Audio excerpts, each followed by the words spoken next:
So hi guys, so in this episode, tuturuan ko yung concept and sample problems tayo ng hydrostatic force. So, ano ba yung hydrostatic force? Sabihin, ano ko lang, demonstrate. So, meron tayong ditong free surface, liquid surface. Tapos, let's say, meron tayong inclined gate dito. So, inclined gate nito, ang center of gravity nito is nasa center mismo ng gate. Tapos meron daw siyang center of pressure below it with a distance of eccentricity. Okay. Tapos, kapag portrait ng gate, lagi naka-side view. So, madalas, pinoproject natin yung body. So, let's say meron siyang body dito. Dito yung center of gravity niya. Andito yung center of pressure niya. Tapos, ang hydrostatic force daw ay nag-act perpendicular to the center of pressure. So, meron kang center of pressure dito. Sa hydrostatic force. Okay? Next, ito, ang height daw from the center of gravity to the liquid surface ay h. Pero since the center of gravity siya to liquid surface, dinotate siya as h bar. So, paano natin masasolve yung hydrostatic force natin? Recall natin yung sa strength of materials natin. Recall strema. Sa strema, meron tayong tinatawag na, may formula tayo na pressure equals to force over area. In which kapag inayos natin, magiging siyang by force. So, force is equals to pressure times area na. Since dito, ang pressure daw natin is by its center of gravity. Di ba nga ang pressure sa hydraulics naman, hydro na lang, is gamma H. E di, pwede natin sabihin na ang hydrostatic force natin is gamma H bar times yung area. So, ito yung kailangan nating formula in solving plane surfaces. So, bukod doon, syempre, meron niya eccentricity ang center of gravity to center pressure. Masasolve natin ang eccentricity niya by the formula inertia sine theta over area times h bar. So, itong dalawa ang kailangan natin in solving hydrostatic force. Problem number 1 tayo sa hydrostatic force on plane surface.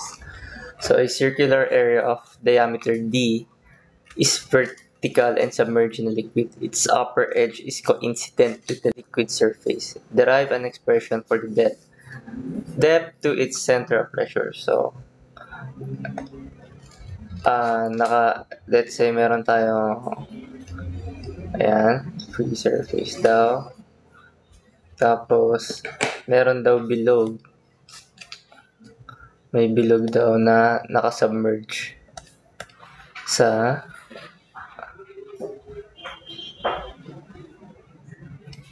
yan. Tapos, sabihin na natin dumikit to. Kasi dumikit daw siya. Ayun, coincident with the liquid surface. So, ano pa? Tapos, diameter D daw ito. Diameter D. So, ang pinapahanap na sa atin, mag-derive daw tayo ng expression for the depth to its center of pressure. So, sabi yung center of pressure natin. Diba meron nga tayong center of gravity. Tas, laging nasa baba ang center of pressure. Tas, meron siyang distance na eccentricity. So, ang hinahanap sa atin, yung mali. Ito, ano daw yung depth to its center of pressure? Ano daw yung lalim hanggang dito? So, ano lang naman yun? H bar plus yung E. Diba nga ito, center of gravity, H bar siya. Tapos E, edi makukuha natin yung depth ng center of pressure. So, una, since alam na natin yung H bar, radius lang naman yan. Diba? Ito, lagyan natin dito para hindi madumi. Ang H bar daw is equals to yung radius din natin. Ang radius natin, di ba, is yung diameter lang naman, pero over 2. Okay?